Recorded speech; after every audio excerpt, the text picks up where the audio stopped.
تو میں یہ کر رہا تھا یہ جو لکیریں ہم نے برداشت کی ہوئی ہیں اور سب کچھ صرف اس لیے کہ نظام کیا ہونا چاہیے, اسلام, اسی کے لیے قربانیاں ہیں, اسی کے لیے, اور اسلام حقیقی معنوں میں آئے گا تو یہ سارا نیچے کا سسٹم آٹومیٹیکلی ٹھیک ہو جائے گا.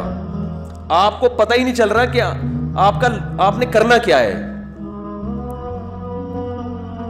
ایک صحافی کا بڑا ٹائٹ مضمون آیا تھا, اس نے کہا تھا ہم جو ترقی نہیں کر رہے ہیں نا, اس کی ایک وجہ یہ بھی ہے کہ ہمیں ابھی تک یہی نہیں پتا چل رہا کہ ہم نے ترقی اردو میں کرنی ہے یا انگلش میں کرنی ہے. ابھی تک 70 سال میں یہ طے نہیں ہوا. سمجھ رہے ہو, یہی نہیں پتا چل رہا کہ آپ کی زبان اردو ہے یا انگلش. علماء نے مطالبہ کیا تھا کہ بھائی جیپنیز جب جاپانی زبان میں ترقی کر سکتا ہے, فرانسیسی انگلش سیکھے بغیر اپنی مادری زبان میں ترقی کر سکتے ہیں, اور اللہ بھلا کرے آپ کا چائنیز انگلش سیکھے بغیر ترقی کر سکتے ہیں. ترکی نے اتنی ترقی کی طیب اردگان کو دس اور دیٹ کے علاوہ انگلش کا کوئی تیسرا لفظ نہیں آتا, تو ہم بھی اردو میں کیوں نہیں کر سکتے؟ اور ہماری اردو تو کا حجم تو بہت بڑا ہے, بہت بڑا ہے. ہندی بھی تو اردو ہی ہے نا, ہندی اردو ایک ہی چیز ہے. تو یا تو آپ سارا سلیبس کر دیتے کس میں, اردو میں, انگلش ایز اے لینگویج سکھائی جاتی. اور اگر یہ فلسفہ آپ کی سمجھ میں نہیں آ رہا تھا تو بھائی پھر پہلے دن سے ہی سب کچھ کیا ہونا چاہیے تھا, انگلش میں ہو جانا چاہیے تھا. اردو اسکول ہی ختم ہو جانے چاہیے تھے. ایک طرف تو آتے, اب تک تو سیکھ چکے ہوتے نا انگلش, 70 سال بعد جا کے تو اب تو انگلش سے لوگوں کو مناسبت ہو جاتی. نہ ادھر کے رہے نہ ادھر کے, اور مزید 100 سال اسی طرح چلتے رہیں گے, پتہ ہی نہیں چلے گا کہ کس زبان میں ہم نے پڑھنا ہے. وہ میں بار بار واقعہ بتاتا ہوں. ایک صاحب میرے ساتھ جہاز میں,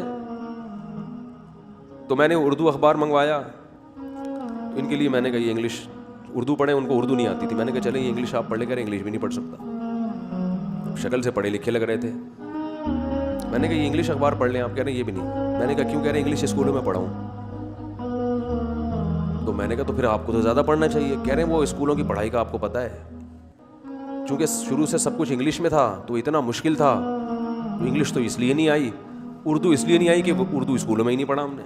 تو بالکل فارغ ہو کر یہ پوری قوم من حیث القوم, اگر میں قسم اٹھا کے بولوں نا کہ یہ حالت ہے تو میں جھوٹ نہیں بولوں.